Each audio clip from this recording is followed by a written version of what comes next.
Hello everyone, welcome back to my channel Edu2Fly. In this video, we are going to study the practical and 10 most important questions of time value of money. So let us start with the video. Let us do the first question. Mr. X deposited rupees 1 lakh on 1st January 2024 at the rate of 10% compounded annually. Find out the future value of the deposit as on 31st December 2025. So basically यहाँ पे बोला क्या गया है कि mister x है जिन्होंने इतने रुपीस डिपॉजिट किए हैं 1 जैन को। ओके, ये है हमारे पास अभी प्रेजेंट वैल्यू कि इतने डिपॉजिट करे हमने अमाउंट। ये है हमारा रेट ऑफ इंटरेस्ट एंड जैसा कि हम देख सकते हैं यहाँ पे 2 साल की बात हो रही है। ओके, 1 जनवरी से लेकर 31 जनवरी 2025 के बीच में हमारे पास 2 साल हो जाते हैं। हमें फ्यूचर वैल्यू निकालनी है। सो फ्यूचर वैल्यू वैल्यू का फॉर्मूला क्या होता है? Future value is equal to present value into compound value factor. Now ये जो कंपाउंड वैल्यू फैक्टर है, ये क्या है? रेट इसका 10% और 2 साल का देखना है। तो ये हम वैल्यू किससे देखेंगे? कंपाउंड वैल्यू फैक्टर वाली टेबल से। तो हम कंपाउंड वैल्यू फैक्टर वाली टेबल देखते हैं। ठीक है, ये हमारी टेबल, हमें 10% की वैल्यू चाहिए अगेंस्ट सेकेंड ईयर। तो हम यहाँ पे वैल्यू देखते हैं, इट इज 1.2100। ओके, तो अब हम ये वैल्यू पुट करते हैं 1.2100 और रुपीज 1 लाख।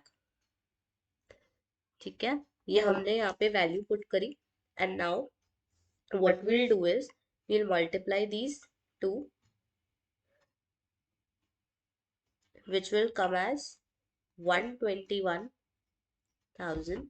सो 1,21,000 इसकी फ्यूचर वैल्यू हो जाएगी अगर मिस्टर एक्स अभी 1 लाख डिपॉजिट करते हैं तो। ठीक है, तो ऐसे बेसिक क्वेश्चन हमारे आते हैं। नेक्स्ट क्वेश्चन हम देखते हैं। A company is offered a contract which has following terms. एक कंपनी को एक कॉन्ट्रैक्ट दिया गया जिसके पास दो टर्म्स है। या तो इमीडिएटली 15,000 का कैश आउटले हो जाए, followed by the cash inflow of rupees 17,900 after 3 years. What is the company's rate of return on this contract? So rate of return यहाँ पे हमें निकालना है। ठीक है, इमीडिएट कैश आउटले हमें दे रखा है, दैट मीन्स ये हमारी प्रेजेंट वैल्यू हो गई। ठीक है, और ये जो है हमारी फ्यूचर वैल्यू है। 3 इयर्स का टाइम पीरियड है, ये हमारा एन हो गया। तो अगर हम इसको पुट करते हैं तो ये हो जाता है future value is equal to present value 1 + r⁻n। Future value है हमारी 17900। Present value is 15,000। 1 + r⁻³ अब ये हो जाएगा 17900 अपॉन में 15,000 is equal to 1 + r³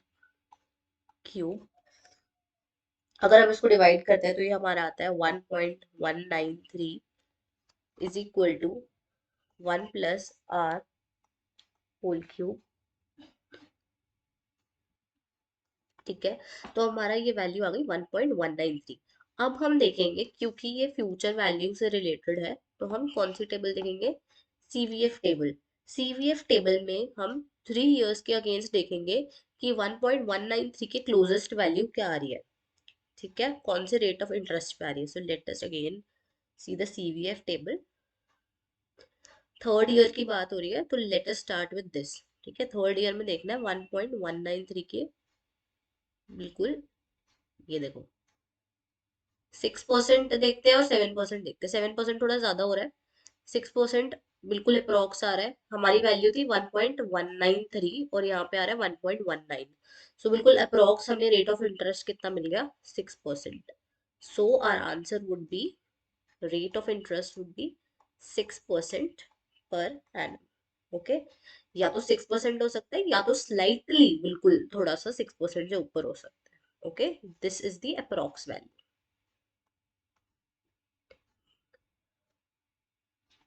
Now let us move on to the next question.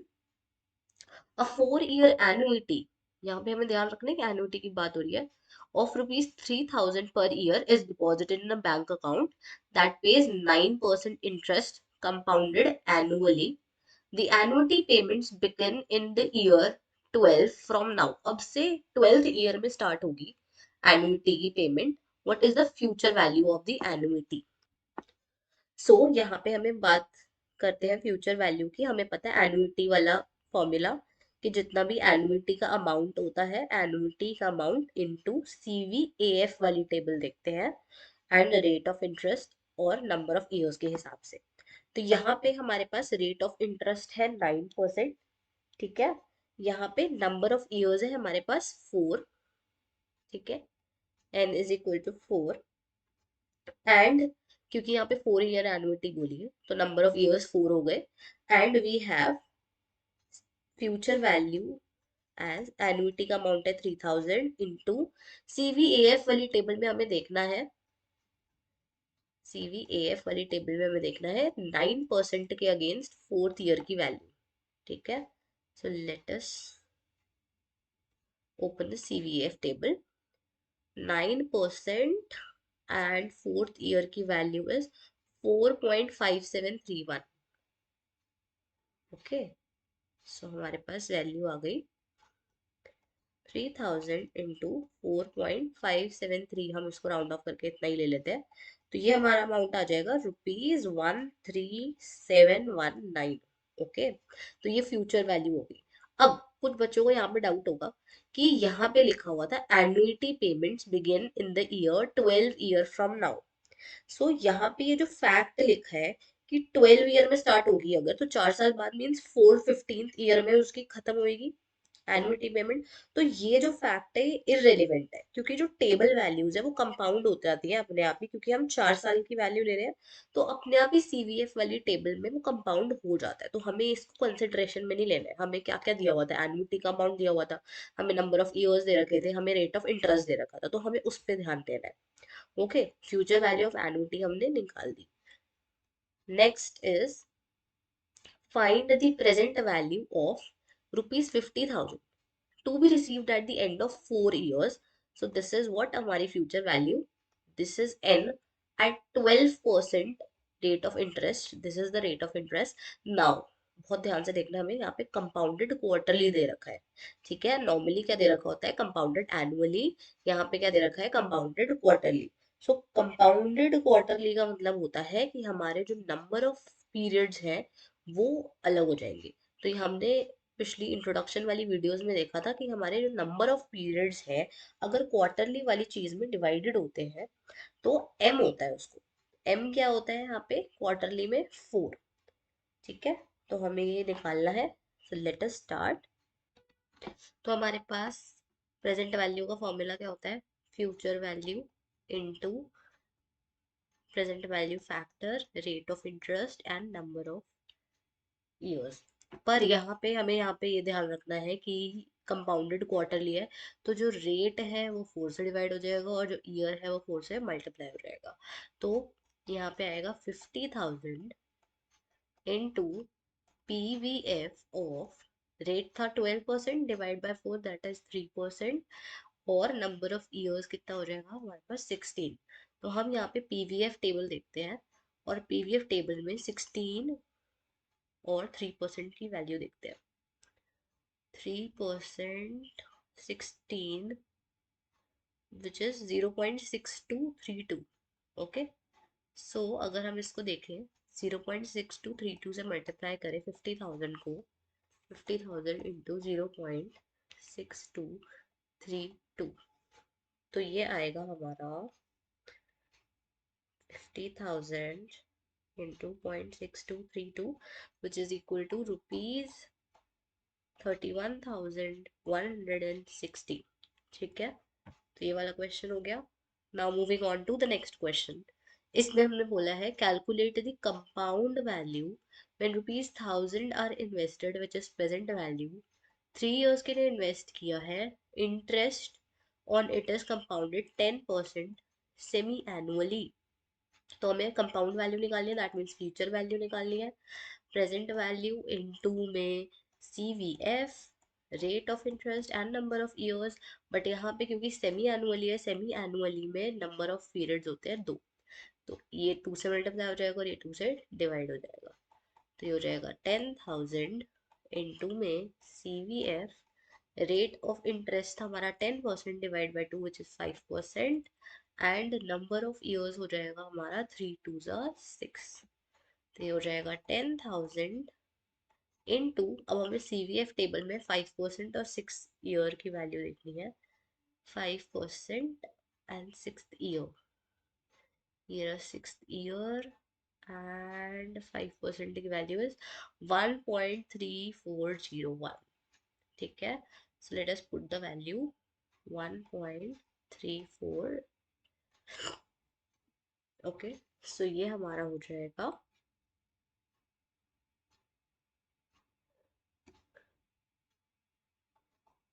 13400।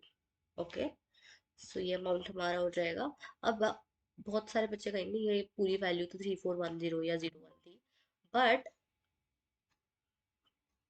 पूरी वैल्यू तो ये थी, बट यहाँ पे ना हम शॉर्ट में लिख सकते हैं, राउंड ऑफ करके भी लिख सकते हैं।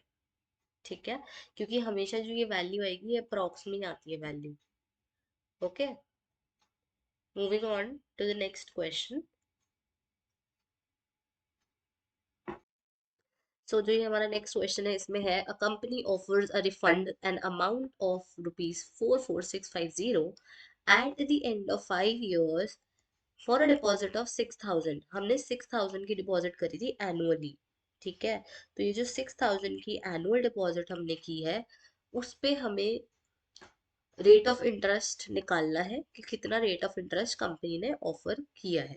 ठीक है, तो यहाँ पे हम क्या करते हैं, इसकी वैल्यू पुट करते हैं, future value is equal to present value into में CVF, rate of interest and number of years. So future value हमारी थी 44650। ठीक है, क्योंकि हमने एनुअली पेमेंट की है इसलिए हम एनुअटी वाली टेबल देखेंगे। प्रेजेंट वैल्यू है हमारी 6,000 इनटू हमें CVAF देखना है, rate of interest and number of years हमारे 5 years थे। ठीक है, तो ये हो जाएगा हमारा 44650 डिवाइड बाय 6,000। तो ये हो जाएगा CVAF टेबल से निकलेगा ये, rate of interest in 5th year। ये हो जाएगा 7.442। यहाँ से हमें रेट ऑफ इंटरेस्ट निकालना है। ठीक है, तो हमें CVAF वाली टेबल में देखना है कि 5th year के कॉरेस्पॉन्डिंग 7.442 के नियरेस्ट वैल्यू कहाँ पे आ रही है। तो CVAF वाली टेबल में 5th year में हमें देखना है कि 7.442,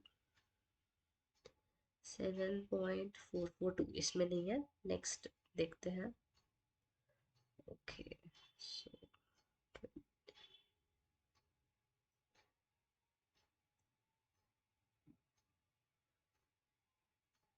ओके, सो मेरे यहाँ पे फुल टेबल नहीं है। फुल टेबल में अगर हम देखते हैं वैल्यू, तो ये रेट ऑफ इंटरेस्ट 20% अप्रॉक्स आता है हमारा। Okay, moving on to the next question. An investor deposits a sum of 1 lakh in a bank account. 10% interest पे credited था. How much amount can be withdrawn annually for a period of 15 years? तो यहाँ पे हमें rate of interest भी दे रखा है, हमें ये भी दे रखा है कि कितना सम इन्होंने डिपॉजिट करा है, और यहाँ पे एनुअली है तो ये केस एनुइटी का है। ओके, सो इतना इतना हमने डिपॉजिट किया हुआ है। ठीक है, तो प्रेजेंट वैल्यू कितनी आ जाएगी हमारी, कितना अमाउंट हमें विड्रॉ करना है। Present value is equal to annuity का अमाउंट इनटू PVAF, 10% का रेट ऑफ इंटरेस्ट है 15 ईयर्स के लिए। ओके, तो यहाँ से हमारा एनुइटी का अमाउंट कितना आ जाएगा, 1 लाख डिवाइड बाय ये PVAF की वैल्यू अगर हम देखते हैं तो ये हमारी आती है 7.606। You can check in the table, ₹13148 यहाँ पे वैल्यू कैलकुलेट करके आ जाएगी, कैलकुलेटर से कैलकुलेट कर सकते हो। अब यहाँ पे देखो बात ये है कि जो ये टेबल्स है ना PVAF CVF वाली, ये मैं आपको प्रोवाइड कर दूंगी PDF फॉर्म पे। टेलीग्राम चैनल है मेरा, उस पे जाओ और देख लो, मैं लिंक टेलीग्राम का डिस्क्रिप्शन में डाल दूंगी, ठीक है। तो उस पर जाओ और सारी टेबल्स डाउनलोड कर लेना और ये कैलकुलेशंस कर लेना, प्रैक्टिस कर लेना बहुत। मतलब ये क्वेश्चंस समझने वाली देर है कि ये क्वेश्चन में लिखा गया है और हमसे पूछा गया है, उसके बाद ये क्वेश्चंस आप लोग बहुत ही आराम से सॉल्व कर सकते हो, ठीक है। नाउ नेक्स्ट क्वेश्चन, यहाँ पे लिखा हुआ है 10 years from now Mr. X will receiving pension of ₹3000 a year. 3000 per year उनको पेंशन मिल रही है मिस्टर एक्स को, जो कि 16 साल तक कंटिन्यू होगी, ठीक है। अगर 10 years फ्रॉम नाउ अभी स्टार्ट होगी तो 25 साल तक उनको मिलेगी। How much pension is worth now if the rate of interest is 10%। सो यहाँ पे ये वाला क्वेश्चन आप करके देखेंगे, क्योंकि ऐसे वाले टाइप के क्वेश्चन मैं पहले भी करवा चुकी हूँ। So this is your homework और कमेंट सेक्शन में बताना मुझे इसका आंसर क्या आया है, ठीक है। Next question is, a student is awarded a scholarship and two options are placed before him. Okay, to receive 1100 now or to receive 100 per month at the end of 12 months. ठीक है, कि या तो 1100 रुपये अभी मिल जाए उसको, या तो 100 पर मंथ उसको नेक्स्ट 12 मंथ तक मिले। अब कौन सा ऑप्शन वो चूज करेगा अगर रेट ऑफ इंटरेस्ट उसके सामने है 12%। तो यहाँ पे भी टाइम वैल्यू ऑफ मनी की बात होती है, बट हमें ये देखना है कि टाइम वैल्यू ऑफ मनी जो है ना, उसके अकॉर्डिंग भी दोनों की वैल्यू क्या आ रही है। तो अगर हम 1100 की देखते हैं वैल्यू, तो 1100 की जो प्रेजेंट वैल्यू वो तो 1100 ही है, ठीक है। अब इसकी देखते हैं 100 पर मंथ की प्रेजेंट वैल्यू क्या है हमारे पास। तो present value is equal to जो भी 100 हमें मिलेगा फ्यूचर वैल्यू इनटू में हम पीवीएफ वाली टेबल देखेंगे, ठीक है। क्योंकि ये पर मंथ मिल रहा है तो एनुइटी बन गई एक तरीके से। और हम देखेंगे rate of interest 12% per annum है, क्योंकि 12% पर एनम 12 महीने तक हमें मिल रहा है, तो रेट ऑफ इंटरेस्ट हमारा 1% हो जाएगा इस केस में। 1% रेट ऑफ इंटरेस्ट पे हम देखेंगे 12th उसकी वैल्यू, पीरियड की वैल्यू, तो दैट इज 100 इंटू, अब हम पीवीएफ वाली टेबल में अगर इसकी वैल्यू देखते हैं तो ये हमारी आती है 11.255, जिसको मल्टीप्लाई करेंगे तो हमारे पास आता है 1125.50, ठीक है। तो यहाँ पे हमारे पास दो ऑप्शन थे, ऑप्शन वन में 1100 मिल रहे थे उसको, और ऑप्शन टू में उसको मिल रहे हैं 1125.50। सो दोनों ऑप्शंस में से कौन सा ज़्यादा बेटर है। इसकी प्रेजेंट वैल्यू 1100 है, इसकी ये है, तो ये थोड़ा ज़्यादा है, तो यहाँ पे हम लिखेंगे option two is better for him. तो उसको क्या चूज करना चाहिए, ऑप्शन नंबर टू चूज करना चाहिए। Last question, find out the present value of an investment which is expected to give a return of 2500 indefinitely। so यहाँ पे मैंने थोड़ा अलग क्वेश्चन ले लिया है। indefinitely मतलब कोई इनफाइनाइट पीरियड ऑफ टाइम तक का है, तो ये केस हो गया हमारा परपेचुइटी का, ठीक है। ये परपेचुइटी का केस है, रेट ऑफ इंटरेस्ट 12% है। तो जैसा कि हमें पता है परपेचुइटी वाले केस में प्रेजेंट वैल्यू का फॉर्मूला होता है जो भी हमारा एनुइटी का अमाउंट है divided by the rate of interest. तो यहाँ पे 2500 हमारा एनुइटी थी, अपॉन में मतलब एनुअल अमाउंट था, and rate of interest is 12%। सो अगर हम इसको डिवाइड करेंगे तो हमारे पास आंसर आएगा ₹208333.333। ये कंटिन्यू होता रहेगा, तो ये हमारा आंसर इसका आता है, ठीक है। सो ये जितनी भी टेबल्स है that will be available on my telegram channel, and link to my telegram channel will be in the description box. So thanks for watching the video. If you like the video, hit the like button, share with your friends, and do not forget to subscribe the channel.